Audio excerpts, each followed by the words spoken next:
Bienvenue à vous, ici au Théâtre de la Madeleine, pour une représentation exceptionnelle du MAG ADP.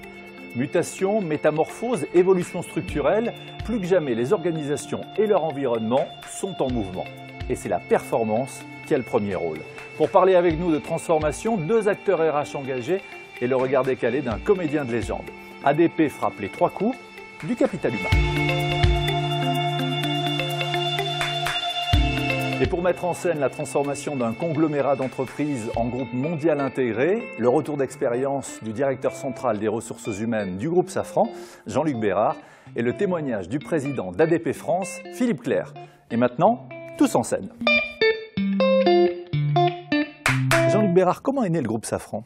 Le groupe Safran est né du mariage entre Snecma, un groupe qui a plus de 100 ans d'existence, né au début du XXe siècle, spécialisé dans la propulsion, dans l'aéronautique en général, et du groupe Sagem, plus spécialisé dans l'électronique, à cette époque-là la téléphonie, et également la défense. À l'époque, c'était pas gagné, on avait des métiers différents et des entreprises complètement diverses.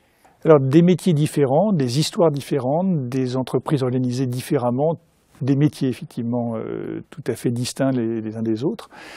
Et l'objectif qu'on avait en faisant ce mariage, ça a été de donner naissance à un groupe homogène, cohérent, et ça ne se fait pas sur un claquement de doigts, je peux vous le dire. Aujourd'hui, c'est combien de collaborateurs? C'est une présence dans plus de 60 pays? C'est une présence dans 60 pays, une soixantaine de pays. C'est 66 000, presque 67 000 collaborateurs en croissance, en forte croissance, avec des perspectives sur plusieurs années. On est porté essentiellement par le développement de l'aéronautique mondiale. Donc c'est un beau groupe, oui, qui est un des fleurons de l'industrie française, je pense. C'est un groupe qui a choisi ADP pour l'accompagner dans sa transformation. Effectivement, puisque lorsque nous avons fait appel à ADP, nous étions au début de la démarche de constitution d'un groupe, vraiment un groupe homogène, et nous nous sommes dit finalement la meilleure façon d'arriver à créer cette homogénéité, à créer cette cohérence, c'est de commencer à traiter les collaborateurs du groupe d'une manière là aussi homogène et cohérente. Et finalement, la paye, c'est quelque chose qui représente tout de suite un point d'accroche important et qui peut créer cette homogénéité, qui peut créer cette convergence. Alors, on partait d'une situation très très décalée, 9 systèmes de paye, des entreprises toutes qui vivaient leur vie de manière tout à fait séparée. Et en fait, on a vraiment eu besoin de cette cohérence. Et ADP, je crois, nous a apporté cette cohérence par différentes voies. La première voie, c'était de nous écouter, vraiment d'être à l'écoute de nos problèmes et à chaque fois de créer des liens de confiance avec les différents acteurs des différentes sociétés et également avec la structure centrale qui avait en charge de créer ce centre de services partagé avec ADP. C'était un enjeu fort. Et ADP vous a accompagné de bout en bout. Ça a été un enjeu très très fort parce que c'était le premier centre mutualisé que nous voulions créer. Donc effectivement, l'échec n'était pas envisageable.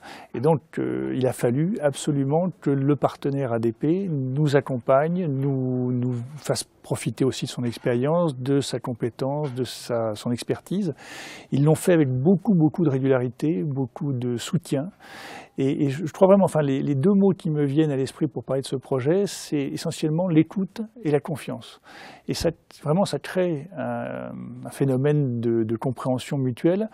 Je crois qu'aujourd'hui, personne ne pourrait imaginer qu'on ait pu le faire sans eux, réellement.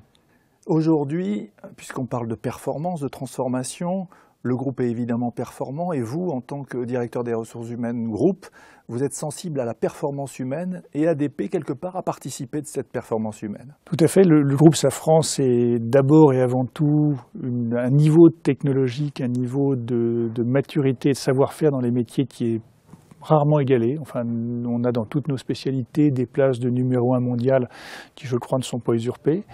Et on a du coup un niveau d'exigence générale qui est fort, il faut le dire et le reconnaître. Et ADP a parfaitement répondu à cette exigence. Donc, ils nous ont accompagnés avec vraiment la volonté d'appliquer leur savoir-faire, d'appliquer leurs compétences. J'ai un souvenir avec eux, on leur a demandé, pour des raisons bien particulières, de créer un espace très très réservé physiquement dans les locaux, c'est à Lyon, pour nous. Et je crois qu'ils ne se sont pas posé la question, ils ont dit ok, ça fait partie du cheminement nécessaire, ça fait partie de la compréhension qu'on a du client Safran, et donc on va le faire. Je ne crois pas que c'était dans les habitudes ni dans la pratique courante. Et ils nous ont vraiment accompagnés, c'est un exemple, hein, mais ils nous ont vraiment accompagnés de manière totalement fluide, continuellement, en se disant qu'est-ce qu'on peut faire pour que ça marche. Alors aujourd'hui, ça marche. Oui, ça marche. Et vous le disiez, vous avez coutume de dire, Jean-Luc Bérard, que le premier contrôleur de gestion, c'est le salarié lui-même. Oui, alors aujourd'hui, ADP doit traiter à peu près sur notre périmètre France et étranger, mais on développe l'étranger maintenant, à peu près 40 000 payes par mois. Et c'est vrai que c'est un sujet, généralement, la paye tous les mois, il y a 40 000 personnes qui regardent peu ou prou comment on les paye, ce qu'on retient sur leur salaire et ce qui leur est versé.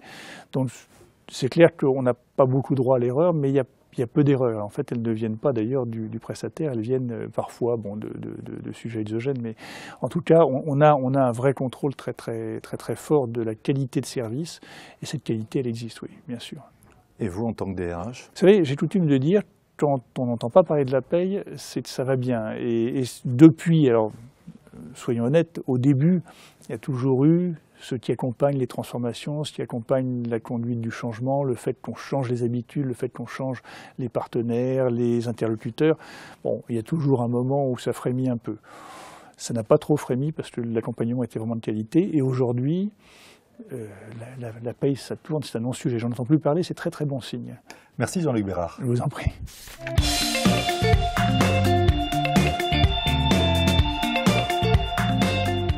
Philippe Clerc, quelle est la proposition de valeur d'ADP pour accompagner les entreprises dans leur transformation? Bien, c'est être à l'écoute de leurs besoins, qu'elles soient petites, moyennes ou grandes. Ces entreprises ont besoin qu'on soit hyper réactif, qu'on les accompagne en effet dans leur transformation, qu'elles créent des shared service centers, ce que font les grandes en ce moment par exemple. Dans certains cas même anticiper ce dont elles ont besoin pour pouvoir coller à leurs besoins le plus rapidement possible. Et quels moyens ADP se donne-t-il pour s'adapter à la stratégie et aux enjeux des organisations? On a essayé au travers de l'innovation, de répondre à ces besoins. Nous avons créé chez ADP un laboratoire dédié à l'innovation pour nous permettre de raccourcir justement le temps qu'il se passe entre le moment où la technologie met à disposition de nouvelles fonctionnalités, de nouveaux outils, et le moment où on peut les intégrer dans les solutions que nous proposons à nos clients. Ceci est vrai avec le mobile, par exemple, et sera vrai demain avec la tablette, c'est-à-dire pouvoir permettre à nos utilisateurs, qu'ils soient experts ou qu'ils soient collaborateurs des entreprises, de pouvoir accéder à nos services via ces nouveaux supports. Alors on parle de transformation, Philippe Clerc. Comment voyez-vous la performance d'ADP aujourd'hui et demain? Nous étions une entreprise très centrée autour de la paye. Nous souhaitons être, dans les années qui viennent, une entreprise qui travaille autour du Human Capital Management, c'est-à-dire être capable de produire des services pour nos clients à partir du moment où un collaborateur rentre dans l'entreprise, qu'il soit embauché et qu'il parte à la retraite. Tout au long de la vie du collaborateur dans l'entreprise, nous souhaitons pouvoir accompagner notre client. Merci beaucoup Philippe Clerc. Merci.